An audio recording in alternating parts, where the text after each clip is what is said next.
आज हम उस कहानी की बात करेंगे जिसने सदियों से हमारे दिलों पर राज किया है। कहानी है भगवान कृष्ण की। ये सिर्फ एक कहानी नहीं है, ये है डिवाइन इंटरवेंशन, अटूट साहस और बुराई पर अच्छाई की सबसे बड़ी जीत का प्रतीक। देखिए, हर बड़ी कहानी की शुरुआत ना एक टर्निंग पॉइंट से होती है। और इस कहानी में वो मोड़ थी एक आकाशवाणी, एक ऐसी भविष्यवाणी जिसने एक क्रूर राजा के अंत का ऐलान कर दिया, और वो भी उसी के बनाए हुए कारागार में।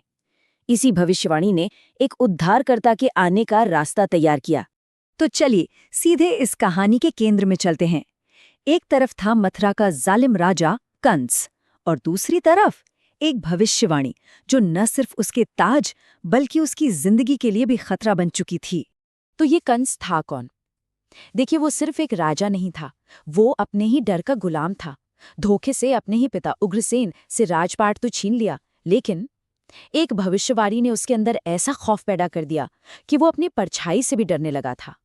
और इस डर की सच पूछिए तो कोई हद नहीं थी।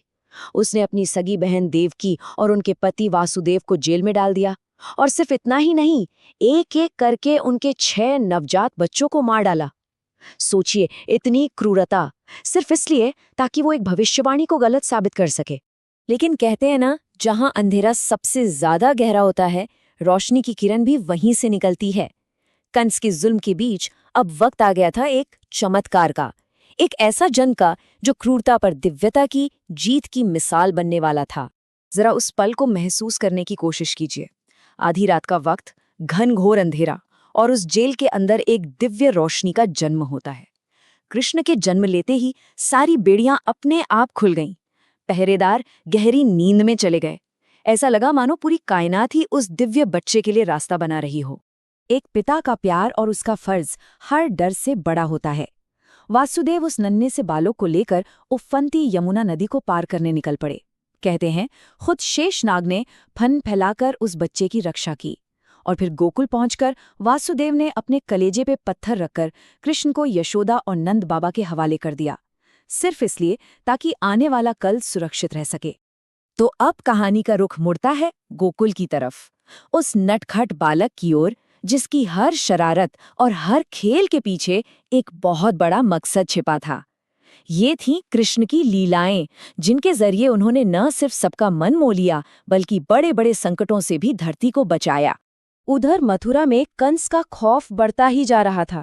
उसे जैसे ही कृष्ण के बारे में पता चला, उसने एक के बाद एक खूंखार असुरों को भेजना शुरू कर दिया। लेकिन यहाँ गोकुल में वो छोटा सा बालक खेल खेल में उन सभी का काम तमाम करता गया, और हर असुर के अंत के साथ कंस की रातों की नींद हराम होती गई। और यहाँ एक बहुत दिलचस्प बात है, ये असुर जो थे, ये सिर्फ बाहर के दुश्मन नहीं थे, ये असल में हमारे अंदर छिपी बुराइयों के प्रतीक हैं। जैसे पूतना, वो धोखे का प्रतीक है, बकासुर पाखंड का, और अघासुर हमारे मन के पाप और अज्ञान का। तो कृष्ण ने असल में इनका वध करके हमें अपने अंदर के इन दुश्मनों को हराने का रास्ता दिखाया। पूतना की कहानी को ही ले लीजिए। वो एक सुंदर औरत का रूप धरकर आई, माँ का प्यार दिखाकर जहर पिलाने की कोशिश की। लेकिन कृष्ण उस नन्हे से रूप में भी सच और झूठ का फर्क जानते थे। उन्होंने दूध के साथ साथ उसके प्राण भी खींच लिए। ये कहानी सिखाती है कि दिखावा चाहे कितना भी अच्छा क्यों ना हो, सच्चाई की नज़र से छिप नहीं सकता। और फिर आया वो पल जिसकी कोई कल्पना भी नहीं कर सकता था, जब देवराज इंद्र ने गुस्से में आकर मूसलाधार बारिश शुरू कर दी।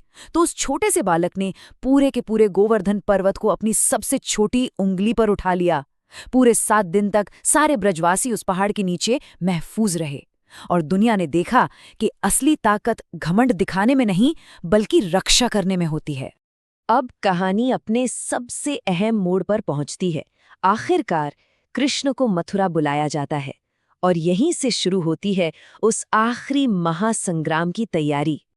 ये जो बुलावा था ना, ये कोई जश्न का बुलावा नहीं था, ये एक मौत का जाल था। कंस ने कृष्ण को खत्म करने के लिए 3 जाल बिछाए थे। पहला, महल के गेट पर एक पागल हाथी। दूसरा, अखाड़े में चाणूर और मुश्तिक जैसे नामी पहलवान। और अगर इन सबसे भी बच गए तो आखिर में वो खुद था। लेकिन मथुरा में कृष्ण की एंट्री ही धमाकेदार थी। उन्होंने वहां रखे शिव के विशाल धनुष को ऐसे उठाया जैसे कोई खिलौना हो और एक ही झटके में तोड़ दिया। उसकी टूटने की जो आवाज थी वो बिजली की कड़क की तरह थी, एक ऐसी कड़क जो सीधे कंस के सिंहासन और उसके दिल तक पहुंची और उसे बता गई कि अब उसका अंत बहुत करीब है। और अब वो घड़ी आ ही गई जिसका सबको इंतजार था। आखिरी युद्ध, भविष्यवाणी का सच होना और धर्म की स्थापना। पलक झपकती ही कृष्ण एक छलांग में कंस के सिंहासन तक जा पहुंचे। उन्होंने कंस को उसके बालों से पकड़ा और खींचकर अखाड़े के बीच ले आए। सारी मथुरा की प्रजा के सामने उस जालिम राजा का अंत हुआ और सालों से जिस न्याय का गला घोटा गया था, आखिरकार उसकी जीत हुई। अच्छा, कंस को मारने के बाद कृष्ण ने सबसे पहला काम क्या किया? क्या वो सिंहासन पर बैठे? नहीं, वो सीधे उस जेल में गए और सालों से कैद अपने माता-पिता देवकी और वासुदेव को आजाद करवाया। ये बात हमें सिखाती है कि असली जीत ताकत दिखाने में नहीं, बल्कि अपनों को दुख से निकालने में है। तो इस पूरी कहानी से हमें कई बड़ी बातें सीखने को मिलती हैं। पहली, कि धर्म की हमेशा जीत होती है। दूसरी, डर इंसान को अंदर से खत्म कर देता है। और तीसरी, घमंड और जुल्म का अंत तय है। लेकिन सबसे हैरान करने वाली बात जानते हैं क्या है? कंस, जो जिंदगी भर कृष्ण से डरा, उनसे नफरत की, मौत के वक्त उसी कृष्ण के हाथों उसे मोक्ष मिला। ये ईश्वर की कृपा की कोई सीमा नहीं है, इसका सबसे बड़ा सबूत है। आखिर में एक बात तो साफ है, कृष्ण और कंस की ये लड़ाई सिर्फ एक बाहरी युद्ध नहीं है, ये असल में हर इंसान के अंदर चलने वाले संघर्ष की कहानी है, हमारे अहंकार और हमारी आत्मा के बीच का संघर्ष। तो आज सवाल ये है कि हमारे अंदर चल रहे इस युद्ध में हम किसे जिका रहे हैं?